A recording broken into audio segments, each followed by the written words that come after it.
So heading क्या रहेगी? Lens maker formula. और आप लोग साथ साथ में नोट करोगे जिससे कि टाइम वेस्ट नहीं होगा, ठीक है।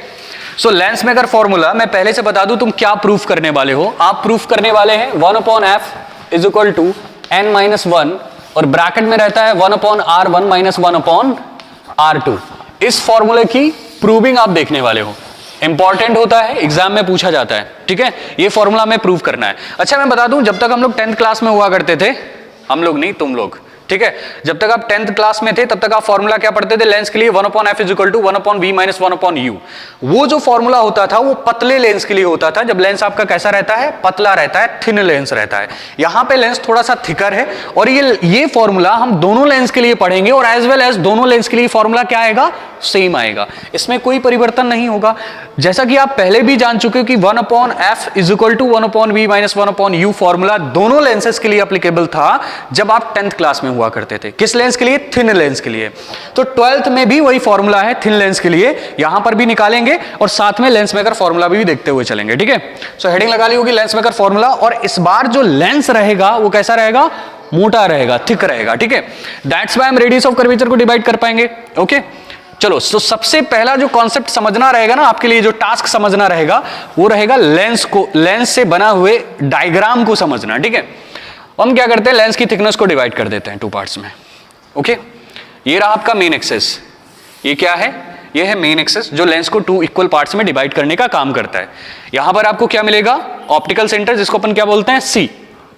अब ध्यान से देखो, आप इस चीज को देखिए, ये क्या है? ये है आपका फर्स्ट सरफेस। ये क्या है? ये है फर्स्ट सरफेस। और ये क्या है आपका? Second surface. ये है आपका सेकेंड सरफेस, ठीक है, ओके। तो ये आपका रहेगा सेकेंड सरफेस। आपने देखा जो फर्स्ट सरफेस है ये इधर को कर्व है ना, ये किस तरफ को कर्व है? इधर को ना। ये किसी स्फेयर से काटा गया पार्ट है। आपको लेंस जब बनाया गया था तो बताया गया कि लेंस 2 कर्व स्फेयर से मिलकर, सॉरी 2 कर्व सरफेस से मिलकर बनता है।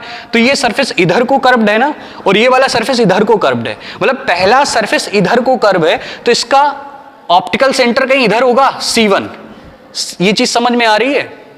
ये पहला सरफेस है, इधर को कर्व है, तो इसका ऑप्टिकल सेंटर भी तो इधर ही होगा, ठीक है। तो यहां से यहां तक का डिस्टेंस अपन क्या ले सकते हैं? R1। It's called radius of curvature, ठीक है। अब हम इस वाले सरफेस की बात करते हैं। ये वाला सरफेस इधर को कर्व है ना, तो इसका जो पॉइंट बनेगा इट्स कॉल्ड C2, जिसको अपन क्या बोलते हैं? Optical centre for the secondary surface. जो आपका सेकेंड सरफेस है उसका ऑप्टिकल सेंटर। सो यहां से यहां तक का जो डिस्टेंस कहलाएगा वो क्या कहलाएगा? R2। ये बात इतनी डाइजेस्ट हुई ना, कोई दिक्कत नहीं होनी चाहिए। ये हो गया R1, ये हो गया R2। अब आपने क्या करना है? पॉइंट ऑब्जेक्ट को रखना है। किसको रखना है? पॉइंट ऑब्जेक्ट रखना है, ठीक है। और उसके थ्रू आउट हम लोग इमेज फॉर्मेशन देखेंगे। तो यहां पर हमने पॉइंट ऑब्जेक्ट को रखा इस जगह पे। ये है आपका पॉइंट ऑब्जेक्ट। बहुत ज्यादा शोर आ रहा है, गेट बंद कर देता हूं। चलिए देखिए, ये क्या है? आपका पॉइंट ऑब्जेक्ट है। तो रे आपकी कहां से जाएगी? पॉइंट ऑब्जेक्ट से जाती है ना। तो ये आपकी रे गई और किस पे पड़ी? जाके पहले सरफेस पे, ठीक है। पहले सरफेस पे रे पड़ी। अब आपने देखा कि रे जब चलना प्रारंभ करी थी तो वो किससे? रेयर से जा रही थी ना। अब अंदर मीडियम कैसा मिलेगा? डेंसर मिलेगा, ठीक है। अब जब ये रे बेंड होगी तो किसके अकॉर्डिंग बेंड होगी? नॉर्मल के अकॉर्डिंग ही तो रे बेंड होती है ना। तो नॉर्मल कौन डिसाइड करेगा पहले सरफेस के लिए? ये है ना। याद करो वो टाइम जब आपका एक स्फेरिकल, ये ऐसे ऐसे रहता था, स्फेरिकल मिरर या स्फेरिकल सरफेस। स्फेरिकल मिरर ही ले लेते हैं, 2 इक्वल पार्ट्स में कट करते थे। ये इसका क्या होता था? ऑप्टिकल सेंटर, या फिर ये ओरिजिन होता था, है ना, सेंटर पॉइंट होता था। इसी को ऑप्टिकल सेंटर सी बोलते थे। यहां से यहां तक का डिस्टेंस क्या होता था? R। अब सोचो इस पॉइंट से कहीं पर भी अगर हम लाइन ड्रॉप करते हैं, परपेंडिकुलर ड्रॉप करते हैं, तो इस जगह पे कितने एंगल पे आएगा? 90 एंगल पे आएगा ना। तो अगर हम इस सरफेस की बात करें, मतलब हम किस सरफेस की बात करें? फर्स्ट सरफेस की बात करें, तो फर्स्ट सरफेस के लिए नॉर्मल कौन डिसाइड करेगा? C1। तो नॉर्मल बेटा किधर से बनेगा? ऐसे बनेगा ना। ये बात इतनी डाइजेस्ट हुई, कोई दिक्कत? नॉर्मल यही तो डिसाइड करेगा कौन? C1 फर्स्ट सरफेस के लिए। अब ये रे रेयर से डेंसर में जा रही है। आपको पता है कि जब कोई रे रेयर से डेंसर में जाती है तो वो किस तरफ बेंड होती है? नॉर्मल की तरफ बेंड होती है या नॉर्मल से दूर जाती है? तो नॉर्मल की तरफ बेंड होती है। तो ये रे हल्की सी बेंड हुई, ये रे कुछ इस तरह से बेंड हुई। थोड़ा सा और बेंड कर देते हैं जैसे कि डायग्राम आपका यहीं बन जाए, ये मैंने बेंड कर दिया, ये अंदाजा लगाया मैंने कि रे ऐसी जाके इसको कट करे, ठीक है। तो ये रे बेंड हुई, नॉर्मल की तरफ बेंड हुई, ठीक है। अब ये रे जब नॉर्मल की तरफ बेंड हुई तो इसने फिर से मीडियम चेंज करा। अब मीडियम कैसे चेंज हो रहा, अंदर का जो मीडियम था वो कैसा था बेटा, डेंसर था, और बाहर का मीडियम वापस से उसको कैसा मिला, रेयरर मिला। तो अब इस जगह पर भी तो नॉर्मल बनेगा ना, इस पॉइंट पे भी तो नॉर्मल बनेगा। अब इसका नॉर्मल कौन डिसाइड करेगा, C2 डिसाइड करेगा, ठीक है। चलिए हम नॉर्मल ड्रॉ कर देते हैं इस पॉइंट के लिए, ओके, बात समझ में आ गई ना। अब देखिए, अब ये क्या करेगा, नॉर्मल से दूर हटेगा। तो ये नॉर्मल से दूर हटा, कौन दूर हटा, रे, और यहां पे जाके इसने क्या बना दी, इमेज, ठीक है। बात समझ रहे हैं। अच्छा, इमेज क्यों बना होगा, क्योंकि अगर हम मान लेते हैं इधर से भी कोई रे गई होगी तो उस रे ने इसको इंटरसेक्ट करा होगा और इमेज कैसा बना होगा, रियल। बात समझ में आ रही है ना। और यहां से अगर कोई रे गई होगी, इसको ग्रेस करती हुई कोई रे गई होगी, तो अपने पाथ से डाइवर्ट ही नहीं हुई होगी, ऐसे ऐसे डाइवर्ट हुई होगी, वो होती भी नहीं है, सॉरी ऐसे ऐसे भी नहीं होने वाली, क्योंकि यहाँ पे रिफ्रैक्शन तो हो रहा है, बट कहां से हो रहा है, ऑप्टिकल सेंटर से हो रहा है, और ऑप्टिकल सेंटर से जाने वाली रे अपने पास से डाइवर्ट नहीं होती है, तो स्ट्रेट सीधी निकल गई होगी। एक एक पॉइंट को देखते हुए चलना है, मतलब डायग्राम पूरा दिमाग में आना चाहिए तुम्हारे। अगर डायग्राम आ गया तो डेरिवेशन हो जाएगा, ठीक है। यहां पे जाके इंटरसेक्ट करा तो क्या बना, इमेज बना।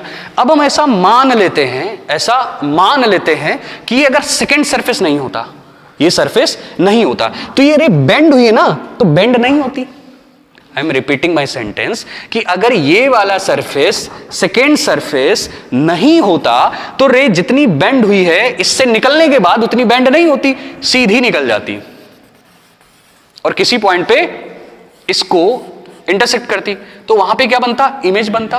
बट वो इमेज कैसा बनता, वर्चुअल बनता, आइडेस, क्योंकि ये रे कैसी थी, वर्चुअल थी। जबरदस्ती का काम है ना, ये वर्चुअली लेके जा रहे हो, रियलिटी नहीं है इसमें। बात समझ में आ रही है ना आपको। अब आपको एक कॉन्सेप्ट, एक सेंटेंस हमेशा याद करके रखना है, जो इमेज पहले सरफेस ने बनाया है वो दूसरे सरफेस के लिए किसका काम करेगा, ऑब्जेक्ट का काम करेगा, ठीक है। अगर पहले सरफेस की बात करें तो इसने इमेज कहां बनाई है, यहां बनाई है, आइडेस। ये इसके लिए किसका काम करेगा, ऑब्जेक्ट का। जब डेरिवेशन स्टार्ट करेंगे तो इस चीज को बार बार याद रखना, इसको बार बार रिकॉइल कराना, चाहे वो कॉन्वेक्स लेंस हो, चाहे वो कॉनकेव लेंस हो, चाहे दो लेंस को हमने कांटेक्ट में रखा हो, पहले लेंस ने जो इमेज बनाया है वो दूसरे लेंस के लिए ऑब्जेक्ट का काम करेगा। अगर मन कर रहा है, अच्छा सेंटेंस आपको लग रहा है डेरिवेशन से रिलेटेड, तो आप कहीं नोट कर सकते हो, ठीक है।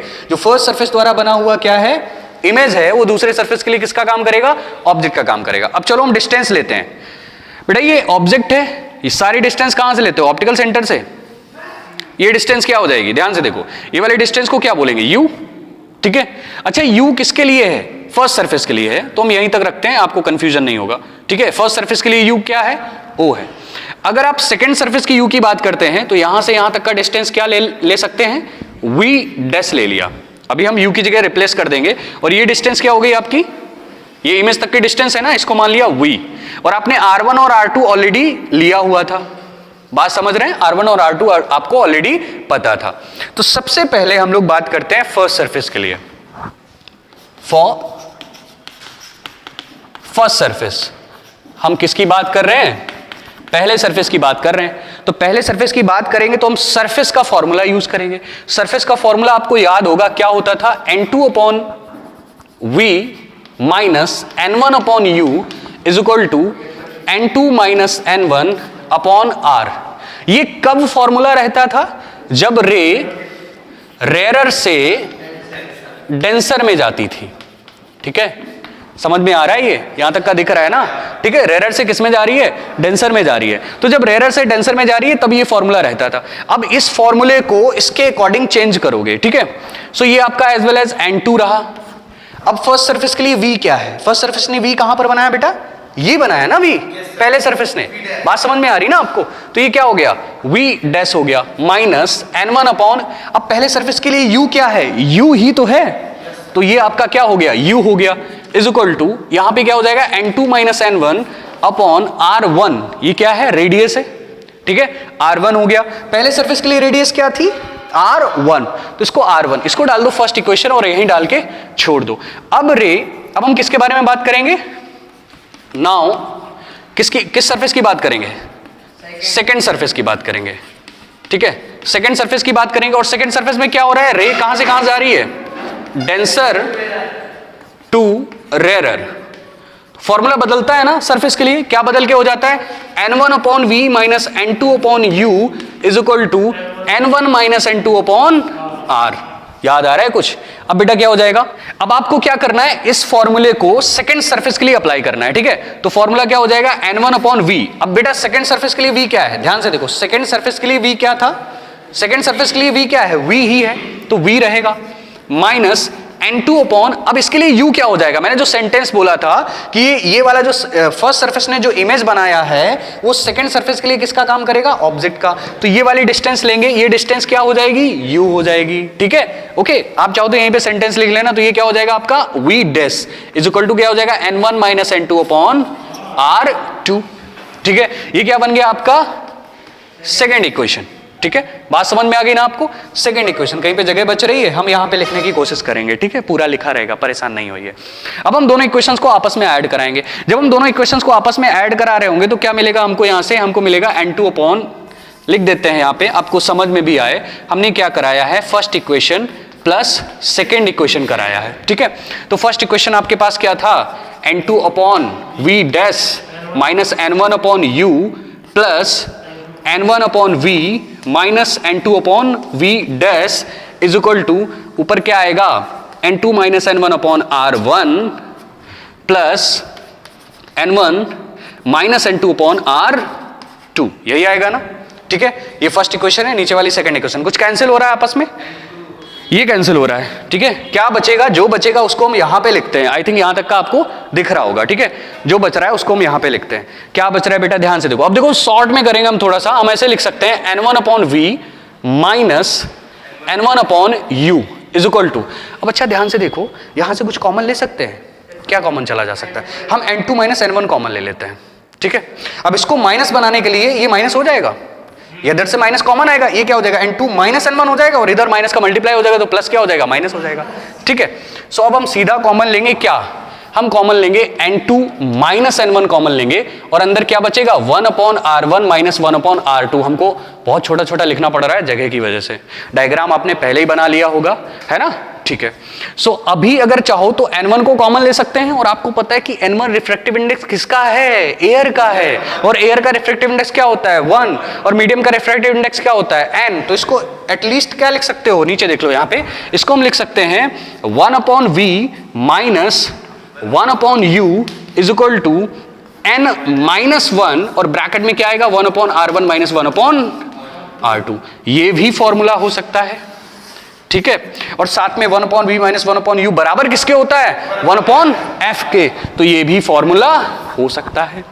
और यही हमको क्या करना था, प्रूफ करना था, स्टार्टिंग से यही तो आपको बताया गया था, ठीक है। बहुत आसान है, स्टार्टिंग से नोट करने की कोशिश करना, ठीक है। पहले डायग्राम, देन आफ्टर यहां, देन आफ्टर ये, देन आफ्टर ये, ओके। चलिए नोट करिए फिर। और अभी पता है कॉन्वेक्स के लिए पढ़ रहे हो, कॉन्वेक्स के साथ फिर इसके बाद क्या पढ़ोगे, कॉनकेव के लिए पढ़ोगे, ठीक है। कॉनकेव, आई होप अगर कॉन्वेक्स का समझ में आया तो कॉनकेव का खुद से कर सकते हो, समझा होगा तो, नहीं समझोगे तो बात अलग है। अरे भरोसा है मैं तुम पे पूरी तरह से। चलिए नेक्स्ट डेरिवेशन देखिए।